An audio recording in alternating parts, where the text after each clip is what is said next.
Xavier de Giacomoni, vous nous dites qu'il y a une femme qui se met en travers de la route de Trump pour évidemment l'investiture républicaine aux États-Unis. Ça y est, elle est lancée. Candidate aux primaires, donc, qui désigneront le futur candidat républicain pour l'élection américaine de 2024. Elle s'appelle Nikki Haley, elle a 51 ans. C'était, vous vous souvenez, la dame de fer de Donald Trump à l'ONU. On l'a souvent vue, notamment, comme on le voit sur l'image, la plaider la cause des États-Unis. Ambassadrice des États-Unis au sein de l'institution, elle porte à bout de bras la politique étrangère trumpiste, soutien sans faille à Israël, notamment, vous vous souvenez, le déménagement de l'ambassade des États-Unis de Tel Aviv à Jérusalem, un geste politique très fort, des engagements aussi de l'accord sur le nucléaire iranien. Elle ne regrette rien pour cela. Mais en 2018, à la surprise générale, elle démissionne de ce poste très convoité. On lui prête alors déjà la volonté de candidater à la magistrature suprême en 2020. Mais c'est Trump, son mentor, qui s'y colle et qui perd. Joe Biden est élu. Dès lors, tuer le père devient impératif pour l'ambitieuse quinquagénaire, d'autant plus que pour elle, Donald Trump est devenu infréquentable. Il s'est disqualifié au lendemain de l'attaque contre le Capitole. Elle estime que ses actions depuis le jour de l'élection seront jugées sévèrement par l'histoire. À partir de là, sa candidature à la primaire républicaine est une évidence. Alors ses amis disent qu'elle y pense en fait depuis sa première élection au poste de gouverneur de Caroline du Sud. C'était en 2010, 12 ans déjà que la surdouée de la politique américaine se prépare. Elle cultive ses atouts. D'abord, c'est une femme. Aucune n'a jamais occupé le bureau ovale. Elle est issue de l'immigration. Ses parents sont venus d'Inde dans les années 60. Une réussite à l'américaine. Conservatrice, évidemment. En 2010, elle avait été élue grâce au soutien, vous vous souvenez, des Tea Party de Sarah Palin. On a un peu oublié ça après avec Trump qui a largement dérapé sur la droite. Des atouts que l'on retrouve dans son clip de déclaration de candidature. Un film un peu ringard, tourné dans le village où elle a grandi, Bamberg, Caroline du Sud, 3076 habitants. On voit sa famille sur le cadre, on voit sa photo de classe, c'est très classique dans les candidatures américaines.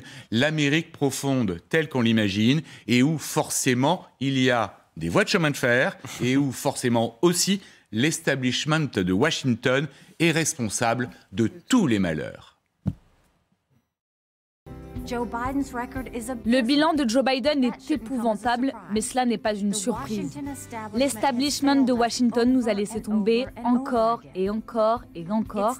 Il est temps pour une nouvelle génération de dirigeants de redécouvrir la responsabilité fiscale, de sécuriser notre frontière et de renforcer notre pays.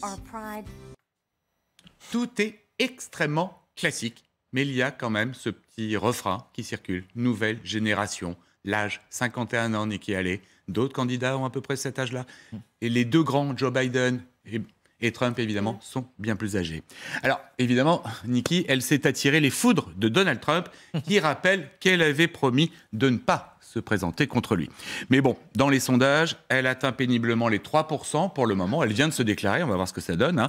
Mais elle est bien loin derrière Donald Trump et surtout Ron DeSantis, le nouveau prodige des Républicains, le gouverneur de Floride, qui, lui, n'est pas encore déclaré. Alors on le voit souvent avec sa famille, ses enfants dans les bras, sa femme derrière lui. La primaire républicaine est lancée. Pour les commentateurs américains, elle s'annonce, comme à chaque fois, sanglante. Et puis au niveau des levées de fonds, vous le savez, elle aura des allures de superproduction hollywoodienne. Les dollars vont couler à flot.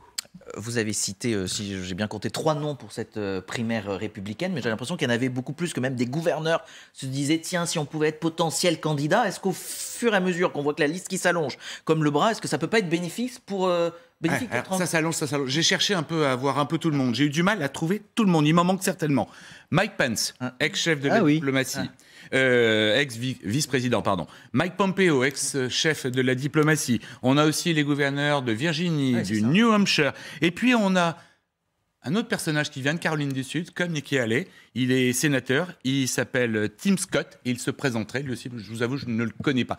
Plus il y aura de candidats, plus il y aura une dispersion des voix, et effectivement, ça peut, à terme, profiter à nouveau à Trump. Aujourd'hui, Trump et DeSantis sont à peu près à un tiers. Au second tour, DeSantis l'emporte largement. Mais si jamais il y a plein de candidats, et il pourrait être éliminé éventuellement au premier tour. C'est le risque. Ça fait quand même pas mal d'ex, ex-gouverneurs, Mike Pompeo, etc. C'est quand même pas mal de vieux mâles blancs, de dinosaures. Et si jamais... La moyenne d'âge est à plus de 75 ans. Voilà, on comprend qu'à 51 ans, d'ailleurs, elle tweet « It's time for a new generation » pour lancer sa campagne. Ça veut bien dire que... Sauf que les Américains, comme tout le monde, n'aiment pas trop les revirements de veste. Après avoir dit pique-pendre de Trump, avoir été son plus fidèle De soutien. DeSantis aussi. Maintenant, elle se présente comme candidate contre lui.